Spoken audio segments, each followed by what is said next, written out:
Hi everyone, welcome back to another video from Tech Basics. In this video, I'm going to show you how to log in to DHI Mortgage account.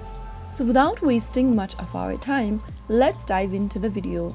First of all, open a web browser of your choice. Go to the search box and type in dhimortgage.com and press enter on your keyboard. Once you get to the main homepage of DHI Mortgage, from the main homepage of DHI Mortgage, click on Mortgage Payment option at the top right corner to access your mortgage account. Type in the last 4 digits of your loan number and enter a primary email address and enter the 5 digits of your property zip code.